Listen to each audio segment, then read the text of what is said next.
waaw asalaamaaleykum mbokk yi ñu ngi leen di nuyu ku ci ne ci turam ak santam di sant yàlla bu baax ci teew bi nga xam ne teew nañu ko fi tey pour waxtaan ak yéen ñëpp ñu bëgg tey aussi ñu waxtaanee sunu gaal sunu réew mi nga xam ne ñun ñëpp ko bokk bu yàlla dogalee tey xéewal feeñ Sénégal yi waxtaanee pétrole ak gaz je pense que c'est le moment aujourd'hui ñun ñëpp ñu toog waxtaanandoo ànd bokk ndey bokk baay je pense que ça c'est aujourd'hui plus que nécessaire quand même. Que les Sénégalais puissent se retrouver tout simplement pour que l'on puisse travailler ensemble et savoir que tout simplement le Sénégal nous appartient à tous. Et si c'est le cas, nous avons tous l'obligation quand même de travailler ensemble, la main dans la main et tout simplement et de savoir tout simplement que c'est, comme nous l'avons l'habitude de le dire, ce beau pays que nous appelons l'Afrique, sinon le Sénégal, nous ne l'avons pas hérité de nos ancêtres, nous l'avons emprunté à nos descendants. Donc bu nu ko mujjee mu réer comme on dit en wolof kon nanu nanga waxtaan nangu bokk ndey bokk bàyyi ànd liggéeyandoo lu ñuy woowe le PRONACHRS, le programme national de gestion équitable des ressources du Sénégal bu ko defee pétrole beeg gaz bi ñuy wax yëpp bu boobaa ñu bàyyil ko sunuy doom principalement ko sunuy doom ak seen i doom parce que nit ki aussi da nga war a xam ne que lu mel ni pétrole d'abord énergie non renouvelable la comme puisque énergie non renouvelable la dafa nekk en compétition avec les énergies renouvelables. Donc si c'est le cas quand même da ngay gis ne kii maanaam du point de vue du timing ci wàllu maanaam ni ngay nattee ni nga koy nattee da ngay gis ne ki daanaka da ngay mën a xayma ne daanaka fii ak téeméeri at wala ñaari téeméeri at ci lu mel noonu nga koy dàgg donc si c'est le cas nag da ngay fexe ba investissement yi nga xam ne bëgg nga ko yëpp nga war ko cee mën a am loolu moo am solo et surtout mu doon loo xam ne ñun ñëpp koy bokk ba nga xam ne ku ci ne ci mën a gis boppam parce que ce n'est que dans ce cadre la ñuy mën a préserver li nga xam ne ñun ñëpp ko bokk te ñu wëlbati ko aussi wàcce dënn yi xam ne ñoo bokk ndey bokk baay comme on dit souvent la préservation et l'amélioration des acquis démocratiques et républicains dans un pays exige que les uns gagnent avec humilité mais surtout qu'ils permettent aux autres de perdre avec humeur kon fii jàmbaaramu fii ku ñu dimbalee fi ne donc si c'est le cas donc nanu waxtaan xam ne ñoo bokk ndey ñoo bokk baay lu fi yàlla génnee ci ay xewul ñun ñëpp ko bokk mais principalement pour sunuy doom ndax je pense que fi nu toll nii bu nu gisutoon pétrole itam du tee ndax lu bay dundee ba sax si ki mën na ca dund ba faatu mais bu pétrole feeñee ki gaz nag nañu xam ne kii nous avons l'obligation aujourd'hui day loo xam ne wareef la ci ñun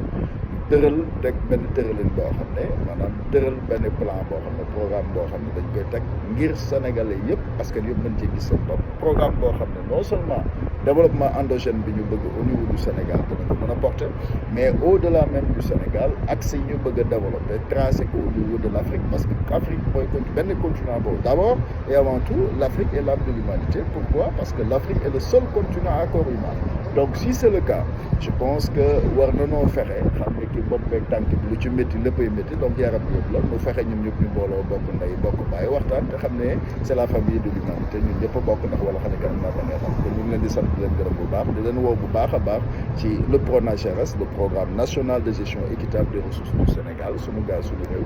di leen ci woo pour ñun ñëpp ñu ànd bokk ndey bokk bàyyi te xam ne réew mi moom li ma gëm mooy yàlla sunu borom mi jël pétrole ba yóbbu ko ba ca digg géej ga mu dencal ñu ko fa je pense que loolu day mën a wane ne rek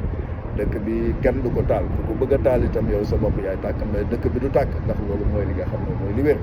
donc nañu sant yàlla bu baax gërëm mag ñi nga xam ne ki yàlla dogal na ñoo na fi jiite woon ndax balaa nga ne naam ne fi te sant yàlla bu baax te xam ne nag comme nous disons rek réew mi moom du loo xam ne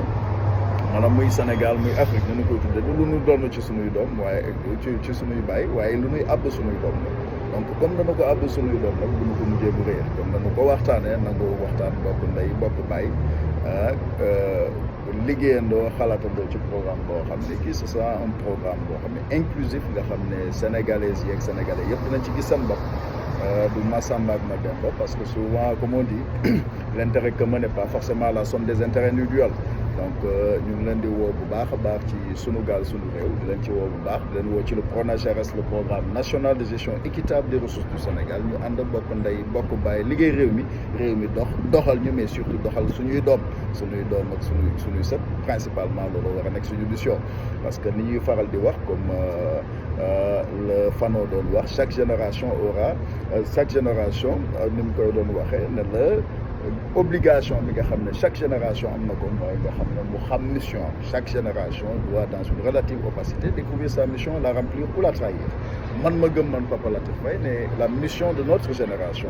est tout simplement de relever les défis civilisationnels et existentiels de paix, de justice, d'harmonie et de concorde sociale. La clé de réussite se trouve dans le bon usage de la sagesse africaine qui dit mieux vaut convaincre que de vaincre, parce que celui qui est convaincu est vaincu, alors que celui qui est vaincu n'est pas convaincu. Donc wax jaa ngi noonu nañu ànd waxtaan bokk ndey bokk baay te xam ne ki bu nu waxtaanee soppin weccante xalaat normalement bu ñu ci yàlla àndee li ñu bëgg dañu ko am yàlla dinañu aar te yàlla musal ñu ci seytaane nañu ànd ñëpp musu ci seytaane sant yàlla suñu borom ci xiiwal yi nga xam ne ànd nañu ko et ñu fexe itam góorgóorlu ba nga xam duñu ko mujjee mu réew ndax suñuy doom bu ñëwee fekk fi dara kon suñu gaal suñu réew nañu sant yàlla bu baax a baax ànd liggéey bokk ndey bokk baay dans le PRONACHRS, le programme national de gestion équitable des ressources du Sénégal ñu ànd liggéey réew mi liggéey Afrique liggéey adduna bi yëpp ndax ñun yëpp doomi aadama la wala xada karam naa bani adam loolu mooy li wér waaye nag laa neel xulub wala daanu lin xaadatu bii daan wasoo daanu donc bu nu bëggee lii sëñ Tuubaa naan nit ñu weex ñeeg ñu ñuul ñëpp danañu wuyu si loolu aussi je pense que dafa am effort boo xam ne dina ko laaj et effort national lay doon donc la construction de l'édifice national daal ñu ngi ciy woo ñëpp amul opposition amul pouvoir ñu liggéey ci li nga xam ne mooy le PRONACHRS en tout cas man Papa Latir Faye loolu laa gëm dans le cadre du mouvement pour la justice le patriotisme et la vérité loolu lu gëm dans le cadre du suñu gaal suñu réew loolu lu gëm non au delà mu nekk suñu conviction aussi buñ ko mënoon a wooyee sax coalition mais maanaam surtout muy conviction bi ndax loolu ci am solo ndax quand on parle du mouvement pour la justice le patriotisme et la vérité je pense que li mënut a tekki leneen lu dul suñu gaal suñu réew bañ nañu ko ba ca biir logo ba sax ngay gis MJPD bañ nañ ko ci biir logo ba da nga cey fekk ñu bind suñu gaal suñu réew kon itam loolu la ñu gëm mooy suñu conviction ñu leen ciy ñaan di sant ak gërëm bu baax di gànnal yàlla suñu borom di julli ci ku tedd ki di sant Sëriñ Tuubaa Xaadimu Rasuul di leen sant di leen gërëm yéen ñëpp ñu ñuy déglu di siyaar di sant di gërëm yëkkati nuyoo ak siyaar teg ko ci loxoy kilifa diine kilifa aada yëpp ñu tegal ñu ko ci mbooleem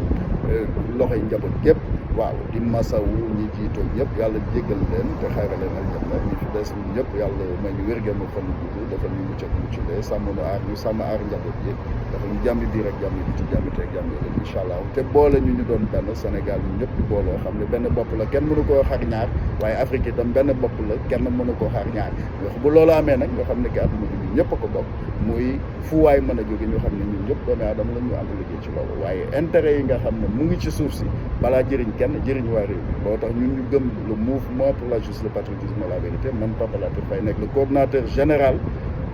ma gëm man ñun lañu gëm mooy lan suñu gaal suñu réew mais surtout le programme national de gestion équitable des ressources du Sénégal parce qu'il parle de ressources les ressources du Sénégal appartiennent tout simplement au peuple sénégalais c'est aussi simple que ça et si c'est le cas je pense que les premiers intéressés tout simplement sénégalais yi la du keneen am sénégalais la nag seen yëf la nag nanu ko toog ñun ñëpp ñu bokk ndey bokk bàyyi waxtaane ko mbir mi am solution yu am programme boo xam ne dañ koy dérouler ngir ñi nga xam ne ñoo fi nekk ñun ñëpp ñu ànd mu mën ñoo jëriñ mën a jëriñ suñuy doom ak seen i sët waaw loolu képp la du leneen kon ñu ngi leen di sant di leen gërëm bu baax di leen dellu di leen woowaat aussi ci le PRONACHRS le programme national de gestion équitable des ressources du Sénégal ñun ñëpp ñu ànd bokk ndey bokk bàyyi dans le suñu gaal suñu réew tabax réew mi doxal ñun ñëpp doxal suñuy doom incha allah rabbi mu ci yàlla ndey kon ñu ngi leen di sant di leen gërëm bu baax a baax ku ci nekk ci turam ak ci santam di leen sant bu baax a baax di rappeler rek ne ñun ñëpp nañu nangoo waxtaan rek bokk ndey bokk bàyyi wàccee dënd yi te xam ne kii aussi lu ci waay di wax dëgg la foo ko mën di teg itam baax na ñu déglu la dégg li ngay wax waaye itam nit ki booy wax it bàyyi la xel ne kon ndéem li ngay wax du alxuraan du maanaam du injil ba wala tawraat ba da ngay bàyyi xel ne yëfi nit la ba ñun ñëpp ñu ne wan a waxtaan rek wàcce dën yi bokk ndey bokk bàyyi ba nga xam ne li nga xam ne moom la ñu bëgg muy sunu gaal sunu réew mu am ñun ñëpp ñu bokk ndey bokk bàyyi liggéey le PRONACHRS le programme national de gestion équitable des ressources du Sénégal kon jàmm ak xéewal tawfeex ak tey si jërë ngeen jëf ñu leen sant leen gërëm bu baax a baax jaa ngeen jëf